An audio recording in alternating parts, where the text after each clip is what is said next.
Hello friends, welcome to my channel green house. और आज का हमारा पौधा है गंधराज का पौधा, जिसको कि इंग्लिश में आप गार्डिनिया का प्लांट कहते हैं, गार्डिनिया फ्लावर।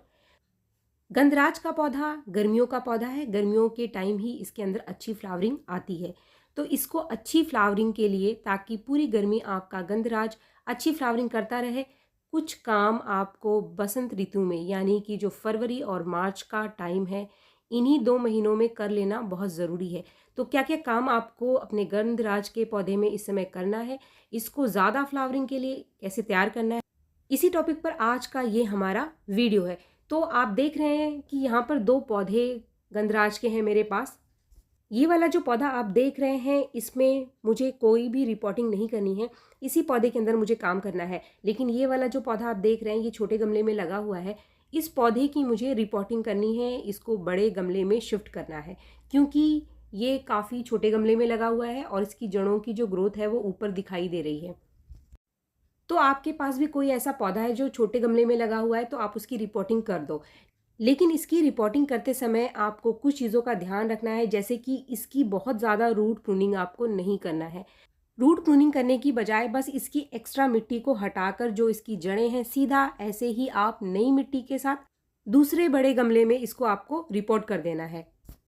ऐसा इसलिए क्योंकि जो गंधराज का पौधा है वो बहुत ही कंजूसी के साथ ग्रोथ करता है। इसकी जड़ें बहुत ज़्यादा ग्रोथ नहीं करती हैं और ना ही ऊपर ये बहुत ज़्यादा ब्रांचेस निकालता है। इसलिए आपको इसकी जो ब्रांचेस है ऊपर की, उसकी बहुत ज़्यादा कटाई छटाई भी नहीं करनी है, यानी बहुत ज़्यादा आपको इसकी ब्रांचेस में कटिंग नहीं करनी है। इस चीज़ का आपको ध्यान रखना है। लेकिन अगर आपके किसी गंधराज के पौधे की ग्रोथ बहुत ज़्यादा है, जड़ें बहुत ज़्यादा ग्रोथ कर गई हैं, ऊपर से दिखाई दे रही हैं, तो आप थोड़ी सी रूट प्रूनिंग उसकी कर सकते हैं। अभी हम ये दूसरे गमले में आ जाते हैं। इसमें मुझे कोई भी रिपोर्टिंग नहीं करनी है, इसी पौधे के अंदर मुझे काम करना है। काफ़ी बड़े गमले में लगा हुआ है और सिर्फ ऊपर ऊपर से ही हम काम करेंगे। तो सबसे पहली चीज़ आपको क्या करना है कि अगर इसके अंदर कोई पत्तियाँ ख़राब हो रही हैं और बहुत एक्स्ट्रा ग्रोथ है आपके गंधराज के पौधे में, फ्लावरिंग नहीं है, ग्रोथ ही ग्रोथ है, तो थोड़ी थोड़ी आप इसकी जो टिप है 1-2 पत्तियां छोड़ करके काट सकते हैं। लेकिन मैं मेरे पौधे के अंदर कोई भी कटाई नहीं कर रही हूँ, क्योंकि इसकी ग्रोथ बहुत ज़्यादा नहीं है और ना ही बहुत ज़्यादा पत्तियां हैं। तो सारी की सारी पत्तियां कभी भी आपको अपने गंधराज के पौधे की नहीं हटानी है। लेकिन जैसे ही गंधराज का पौधा ग्रोथ करना स्टार्ट करता है, आगे के महीनों में और काफ़ी सारी ब्रांचेस आती हैं, तो पौधे को घना बनाने के लिए बीच बीच के महीनों में हम थोड़ी थोड़ी इसकी प्रूनिंग कर सकते हैं। फ्रेंड्स, इसके बाद आपको अपने गंधराज के पौधे की मिट्टी में क्या क्या काम करना है, कौन सा फर्टिलाइज़र इसको देना है, ये आगे की वीडियो में मैं आपके साथ शेयर कर रही हूँ। तो इसके लिए सबसे पहले तो आप 2-3 दिन के लिए अपने गंधराज के पौधे में पानी देना बंद कर देना, ताकि आप आसानी से इसकी मिट्टी में काम कर सकें। दूसरी चीज़, मिट्टी सूखने के साथ साथ पौधा जो कि काफ़ी टाइम से डोरमेंट स्टेज में रहता है, इसके अंदर कुछ कीड़े और फंगस भी बन जाते हैं, तो वो ख़त्म हो जाते हैं। इसके बाद आपको अपने पौधे की मिट्टी की कर लेनी है अच्छे से गुड़ाई। गुड़ाई करने के बाद इसके अंदर जितनी भी घास उगाई थी या फिर जो घास सूख चुकी है, जिसकी जड़ें इसके अंदर बची हुई है, आप उनको सबको बाहर निकाल लो। और गुड़ाई करने के बाद ऊपर की इसकी कुछ प्रतिशत मिट्टी, 10-20% मिट्टी, जहाँ तक कि इसकी जड़ें दिखाई नहीं दे रही हैं, वो सारी मिट्टी आप बाहर निकाल लीजिए। तो फ्रेंड्स, मैंने मेरे पौधे की सारी जहाँ तक मिट्टी मैं निकाल सकती हूँ मैंने निकाल लिया है। एक गड्ढा सा बना लिया है जो रूट बॉल है उसके आसपास। अब टाइम है इसको फर्टिलाइज़र देने का। तो इसको हमें इस समय क्या क्या देना है गंधराज के पौधे में। फ्रेंड्स, ये जो पहली चीज़ मैंने ली है, ये है 4-5 मुट्ठी वर्मी कंपोस्ट। वर्मी कंपोस्ट आपको ज़रूर देना है, आपका जो भी पौधा ग्रोइंग के लिए जा रहा है, अभी फ्लावरिंग के लिए जा रहा है। दूसरी चीज़ जो आप ये देख रहे हैं, ये है कोकोपिट। कोकोपिट मैं इसको इसलिए दे रही हूँ क्योंकि जो कोकोपिट है, इसको जड़ों को हल्का सा मॉइस्ट बना के रखती है। और जो गंधराज का पौधा है, इसकी मिट्टी को हमेशा हमें हल्का मॉइस्ट रखना चाहिए, क्योंकि जैसे ही इसकी मिट्टी सूखती है, एकदम से आपके पौधे के जो पत्ते हैं वो मुरझाने शुरू हो जाते हैं। तो हमेशा आप कोकोपिट का इस्तेमाल इसकी पॉटिंग मिक्स में ज़रूर करें, क्योंकि जो कोकोपिट है वो मिट्टी को हल्का मॉइस्ट बना के रखता है हमेशा। इसके बाद जो तीसरी चीज़ मैंने यहाँ पर ली है, ये है 1 चम्मच सीवीड ग्रेन्यूल्स। अगर आपके पास सीवीड का लिक्विड है तो आप 1 चम्मच घोल करके इसके अंदर इस समय दे दो। मेरे पास ग्रेन्यूल है तो मैं ग्रेन्यूल 1 चम्मच इस पॉटिंग मिक्स में मिला लूँगी। सीवीड में काफ़ी सारे माइक्रो न्यूट्रिएंट्स होते हैं, जैसे कि आयरन और मैग्नीशियम। तो अगर ये सारी चीज़ें गंधराज को मिल रही हैं तो पौधे की जो पत्तियां हैं वो शुरू से ही हरी निकल करके आती हैं, लेकिन आप देखेंगे कि इसकी जो पत्तियां हैं वो पीली पीली आ रही हैं, जो भी नई ग्रोथ आ रही है, तो इसका मतलब इसके अंदर आयरन की और मैग्नीशियम की कमी बनी हुई है। तो अगर आप शुरू से ही इसको सीवीड लिक्विड फर्टिलाइज़र नहीं दे रहे हैं तो आपको इसके जो पत्ते हैं वो पीले दिखाई देंगे। अगर आपके पास सीवीड नहीं है तो जैसे ही आप अपने गंधराज के पौधे की रिपोर्टिंग करेंगे या फिर ये जो काम मैं कर रही हूँ ये करेंगे, तो आप 10 दिन बाद इसके अंदर हर 10 दिन में एक बार प्याज के छिलके का लिक्विड फर्टिलाइज़र देना शुरू कर देना। प्याज के छिलके से काफ़ी सारी अच्छी मात्रा में माइक्रोन्यूट्रिएंट्स जैसे कि आयरन और मैग्नीशियम पौधे को मिल जाते हैं।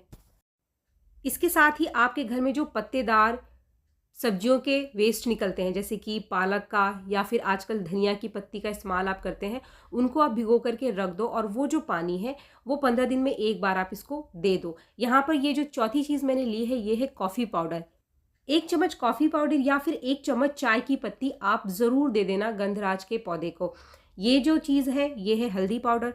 तो कोई भी पौधा जो आपका डोरमेंट में था उसको आप हल्दी पाउडर आधा चम्मच उसकी मिट्टी में ज़रूर दे देना।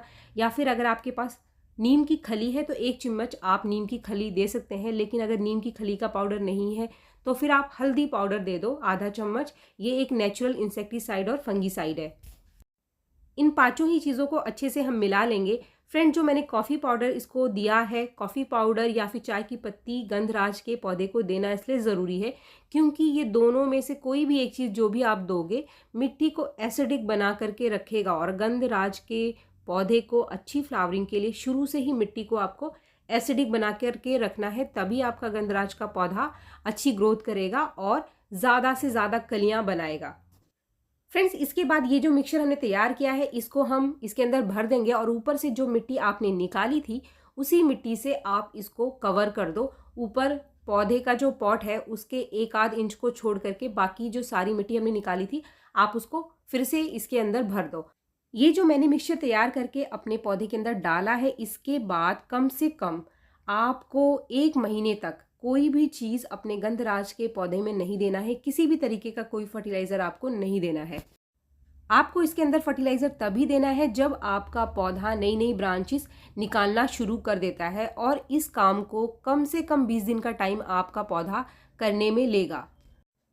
इसके बाद अगर आपको पौधे के अंदर काफ़ी सारी अच्छी ग्रोथ चाहिए, काफ़ी सारी फ्लावरिंग चाहिए, तो वाटरिंग करने के बाद गंधराज के पौधे को आपको अभी रख देना है पूरे दिन की धूप वाली जगह पे, जहाँ पे अच्छी धूप इसको मिल जाए।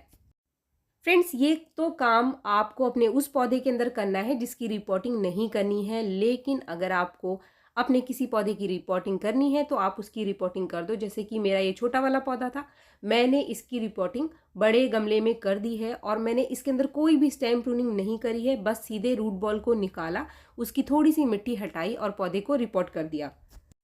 रिपोर्टिंग करते समय जो आप पॉटिंग मिक्स लेंगे उसमें आप 40% मिट्टी लेंगे, 40% कंपोस्ट लेंगे और 10% कोकोपिट और 10% मैंने लिया है धान का छिलका।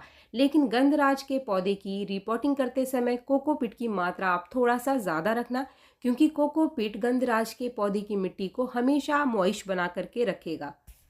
फ्रेंड्स, ये जो दूसरा पौधा है जिसकी हमने रिपोर्टिंग करी है, क्योंकि हमने इसकी रूट प्रूनिंग नहीं करी है तो हम इसको भी सीधे धूप में रख सकते हैं। एक और इम्पॉर्टेंट चीज़, अगर आपके पास ये सारी चीज़ें नहीं है जो मैंने डाली है, अगर आपके पास कंपोस्ट नहीं है और सीवीड ग्रेन्यूल्स नहीं है, तो आपको अपने पौधे की मिट्टी की गुड़ाई करने के बाद 1 चम्मच कॉफ़ी पाउडर के साथ आधा चम्मच हल्दी पाउडर इसके अंदर ज़रूर दे देना है। और 10 दिन में एक बार आपको प्याज के छिलके का लिक्विड फर्टिलाइज़र बनाकर ऐसे पौधे को ज़रूर देना है। वीडियो अगर आपको पसंद आया तो एक लाइक ज़रूर करें, और मेरे चैनल को आपने अब तक सब्सक्राइब नहीं किया तो मेरे चैनल को सब्सक्राइब भी ज़रूर कर लें। मिलते हैं मेरे नेक्स्ट वीडियो में, तब तक के लिए थैंक यू।